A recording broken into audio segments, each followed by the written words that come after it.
Hello friends, Radhe Radhe, हर हर महादेव।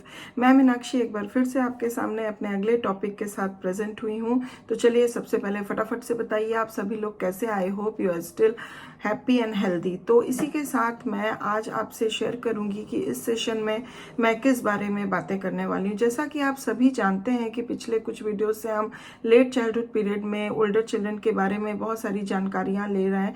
आज भी हम उन्हीं बच्चों के बारे में आगे कुछ और जानकारियाँ लेंगे। जैसा कि कुछ वीडियोस में अभी हमने पिछले देखा कि स्पीच और कम्युनिकेशन स्किल्स को डेवलप करने में किन किन एरिया में इम्प्रूवमेंट हम इस चाइल्डहुड पीरियड में, लेट चाइल्डहुड पीरियड में बच्चों के अंदर, ओल्डर चिल्ड्रन के अंदर देख सकते हैं।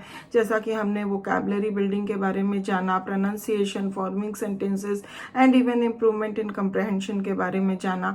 आज उसी संदर्भ में हम जानेंगे कि ओल्डर चिल्ड्रन के अंदर लेट चाइल्डहुड पीरियड में कंटेंट ऑफ स्पीच, क्योंकि कोई भी बातें हम जो करते हैं, स्पीच जो हमारी होती है, उसका कंटेंट क्या है, it is also very very important factor. तो हम किस तरह का मीनिंगफुल कंटेंट रख रहे हैं, या हमारे जो भी हम किसी से कम्युनिकेट कर रहे हैं, बात कर रहे हैं, तो उसमें किस प्रकार का कंटेंट हम इस्तेमाल कर रहे हैं, यूज़ कर रहे हैं, तो वो ओल्डर चिल्ड्रन में, लेट चाइल्डहुड पीरियड में किस प्रकार से डेवलप होता है और किस तरह के कंटेंट हमको उनके टॉकिंग में, स्पीच में देखने को मिलती है।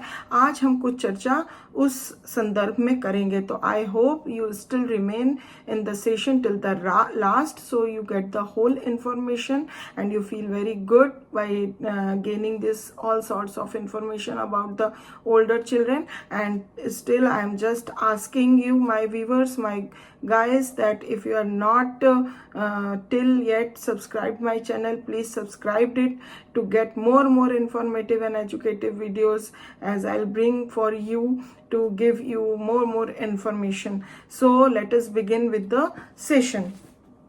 अगर हम कंटेंट ऑफ स्पीच की बात करें बच्चों के अंदर, ओल्डर चिल्ड्रन के अंदर, तो हम देख सकते हैं कि just when children will shift from egocentric to socialised speech will depend not so much upon their age as upon their personality. तो हम ये देखते हैं कि जब बच्चों, ओल्डर चिल्ड्रन के अंदर लेट चाइल्डहुड पीरियड में उनकी जो ईगोसेंट्रिक स्पीच होती है, उसमें शिफ्टिंग हम देख सकते हैं। लास्ट वीडियो में हमने इस बारे में कुछ बात की थी कि that is a great incentive to improve in the comprehension of the comprehension in the children to understand what others trying to say to them. So ये एक बहुत बड़ा शिफ्टिंग होता है जिससे कि उनकी अंडरस्टैंडिंग और डेवलप करती है और उनके अल्टीमेटली उनके कम्युनिकेशन और स्पीच में काफ़ी इम्प्रूवमेंट देखने को मिलता है।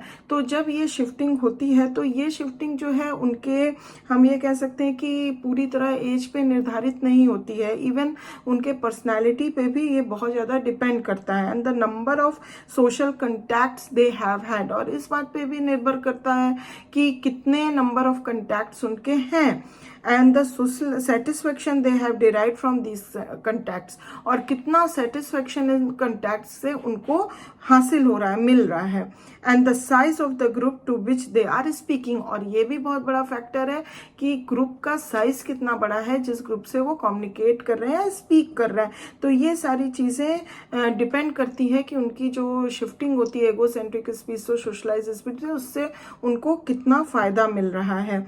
The larger the group, other conditions being equal, the more socialised the speech. तो अगर हम स्पीच और उसके कंटेंट की बात करें, तो जितना बड़ा ग्रुप होगा उतना ही हम ये कह सकते हैं कि और बाकी कंडीशंस इक्वल होंगी, और साथ में लार्जर ग्रुप होगा तो उनकी जो स्पीच होगी वो मोर सोशलाइज्ड हो जाएगी, मोर सोशलाइज्ड रहेगी। Also when children are with their contemporaries, their speech is generally less egocentric than when they are with adults. और अगर हम देखते हैं कि जब वो अपने कंटेम्प्रेरीज के बीच में रहते हैं तो उनकी स्पीच मोर हम कह सकते हैं सोशलाइज्ड होती है as compare to when they are with the adults. Adults के साथ उनकी स्पीच जो होती है वो मोस्टली ईगोसेंट्रिक होती है। Many adults encourage egocentric speech in children. बहुत सारे एडल्ट्स जो होते हैं वो बच्चों के अंदर ईगोसेंट्रिक स्पीच को इंकरेज करते हैं, while their contemporaries not only discourage it but disregard those who persist in talking about themselves. उसके अगर हम इंस्टेड देखें, अगर अदर हैंड देखें, तो जो पीयर ग्रुप्स होते हैं या जो कंटेम्प्रेरीज होते हैं वो ईगोसेंट्रिक स्पीच को काफ़ी डिसरिगार्ड करते हैं और एकदम से मतलब डिस्करेज करते हैं, और साथ ही साथ उस व्यक्ति को भी पसंद नहीं करते हैं जो सिर्फ अपने बारे में ही बातें हर समय करता रहा हो या जिसकी स्पीच में सोशलाइजेशन बिल्कुल भी ना हो, वो बहुत ज़्यादा ईगोसेंट्रिक हो। तो ये जो होते हैं कंटेम्प्रेरीज इस चीज़ को डिस्करेज करते हैं। Although children may talk about anything, their favorite topics of, लेकिन इसके बावजूद जो पेयर ग्रुप में जो भी बच्चे होते हैं तो जब वो आपस में बातें करते हैं तो they are talking about anything, any sorts of topic, favourite topic of conversation is there with their peers. अपने जब वो दोस्तों के साथ बात करते हैं, आर देयर उनकी खुद के कुछ एक्सपीरियंसेस हो सकते हैं देयर होम्स के बारे में, फैमिलीज के बारे में, गेम्स के बारे में, स्पोर्ट्स, मूवीज, टेलीविजन प्रोग्राम्स, किसी के बारे में भी उनका कन्वर्सेशन आपस में चल सकता है। देयर गैंग एक्टिविटीज, जो भी उनकी गैंग एक्टिविटीज है उसके बारे में, सेक्स ऑर्गन्स और उसके फंक्शंस के बारे में, and daring of a contemporary that led to an accident, या इवन उनके कंटेम्प्रेरी का कोई एक्सीडेंट हुआ हो या हो सकता है उस बारे में भी डेयर करके कुछ भी बातें वो कर सकते हैं। तो ये सब उनके कन्वर्सेशन के टॉपिक्स या कंटेंट्स हो सकते हैं। When the child is with an adult, लेकिन जब वो चाइल्ड एडल्ट के साथ रहता है, it is the latter who usually determines the topic of conversation. तो जहाँ की बच्चे अपने पीयर ग्रुप में खुल के बातें कर सकते हैं, किसी भी टॉपिक पे कन्वर्सेशन कर सकते हैं, वहीं अगर देखा जाए कि जब उनका कम्युनिकेशन या जब उनकी टॉकिंग एडल्ट्स के साथ होती है तो एडल्ट्स यहाँ पे डिसाइड करते हैं कि किस टॉपिक पे बात करना है या किस प्रकार से बात करना है। यही अंतर हो जाता है। When older children talk about themselves, it is usually in the form of boasting। हम ये भी देखते हैं कि जब older children की बातें चलती हैं, टॉकिंग चलती हैं, तो वो एक फॉर्म ऑफ बोस्टिंग होती है। They boast about anything related to themselves but generally less about their material possessions. तो उनकी जो बोस्टिंग होती है वो बेसिकली उनके इर्द गिर्द होती है, about themselves rather than the material possessions. Material possession को लेके वो बोस्टिंग नहीं करते हैं। A common form of boasting in young children, अगर हम यंग चिल्ड्रन के अंदर देखें कॉमन फॉर्म ऑफ बोस्टिंग, तो then about their superior skills and achievement. वो अपने स्किल्स और अचीवमेंट के बारे में काफ़ी बातें करते हैं। And boasting as a rule very common between the ages of 9 and 12 years. अगर हम देखें तो बोस्टिंग जो है एज 9 से 12 तक के बच्चों में, स्पेशली अमंग बॉयज, हम ये ज़्यादा देख सकते हैं कि बोस्टिंग वो लोग ज़्यादा करते हैं।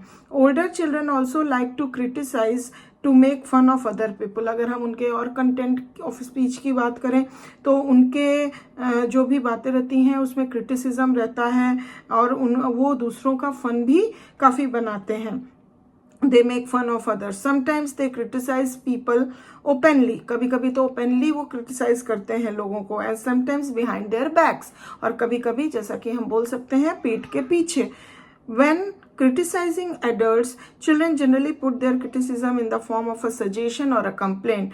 तो जब भी अगर adults के लिए वो किसी तरह का criticism दिखाते हैं तो वो generally ये होता है कि ये क्या है कि हमेशा एक suggestion या complaints बड़े देते रहते हैं उनको। तो एक the form of suggestion और a complaint मतलब के रूप में वो criticism अपना दिखाते हैं कि such as why don't you do so and so, you won't let me do what my friends do। तो इस तरह के कंप्लेंट्स के रूप में वो क्रिटिसाइज करते हैं एडल्ट्स को।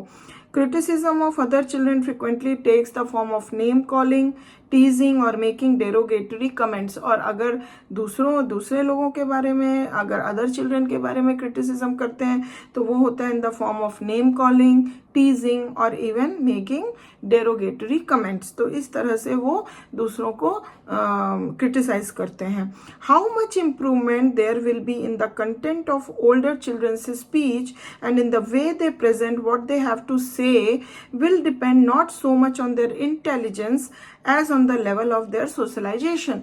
तो क्या उनका कंटेंट ऑफ स्पीच है ओल्डर चिल्ड्रन का और उसमें किस प्रकार से इम्प्रूवमेंट हो सकता है या होना चाहिए, ये अगर हम एट प्रेजेंट देखें तो it's not only depend on upon their intelligence कि उनका इंटेलिजेंस कितना है, इट इज़ डिपेंड ऑन कि उनका सोशलाइजेशन कैसा हुआ है या how much they socialised. Children who are popular have a strong incentive to improve the quality of their speech। Speech. तो जो बहुत पॉपुलर चिल्ड्रन होते हैं उनके अंदर ये बात रहती है कि अगर उनका कंटेंट ऑफ स्पीच में क्वालिटी नहीं रहेगी, इम्प्रूवमेंट नहीं रहेगा, एक मतलब बहुत ही सुलझे हुए शब्द का अगर वो उपयोग नहीं करेंगे, सेंटेंस का उपयोग नहीं करेंगे, तो ये उनको कहीं ना कहीं डिसरिगार्ड करेगा। तो ये जो पॉपुलर होते हैं उनके अंदर ये एक स्ट्रॉन्ग इंसेंटिव होती है कि they have to improve the quality of their speech. They learn from personal experience, वो सीखने की प्रवृत्ति रखते हैं, वो अपने पर्सनल एक्सपीरियंस से बहुत कुछ सीखते हैं। दैट वर्ड्स कैन हर्ट, कि क्या वर्ड हम ना बोलें जो दूसरों को हर्ट कर दे या चुभ जाए या खराब लगे। And that the popular children are those whose speech adds to the enjoyment. और पॉपुलर चिल्ड्रन की जो भी स्पीच होती है, उनके स्पीच में एक तरह का बहुत प्लेजर और एंजॉयमेंट होता है of their contact with their peers. जब वो अपने पीयर के साथ कांटेक्ट में आते हैं तो वो एक एंजॉयमेंट और एक प्लेजरेबल कम्युनिकेशन चलता है, टॉकिंग चलती है। तो इस तरह के जो भी मतलब हम कह सकते हैं पॉपुलर और सोशलाइज्ड बच्चे होते हैं, उनका कंटेंट ऑफ स्पीच की क्वालिटी बहुत इम्प्रूव्ड होती है और उनको ये डिज़ायर भी रहता है कि वो अपने इस चीज़ को कितना मेंटेन रखें, जिससे कि उनका जो भी कंटैक्ट है अदर पीपल से या हम कह सकते हैं पीयर ग्रुप में, वो काफ़ी अच्छा बना रहे, डेवलप रहे, एडजस्टेड रहे। तो इस तरह से हम देख सकते हैं कि लेट चाइल्डहुड पीरियड में ओल्डर चिल्ड्रन के अंदर उनके किस किस प्रकार के कंटेंट ऑफ स्पीच रहता है, या जो भी वो टॉकिंग करते हैं उसमें किस प्रकार के टॉपिक्स वो इंक्लूड करते हैं। तो I hope that you get the good information with this video. If you like it, please give a like, and still if you haven't subscribed my channel, please subscribe it to get these kind of more informative videos later on also. And I will bring the next informative video for you. And thank you very much for watching my video. And till then, please do care of yourself. Bye bye.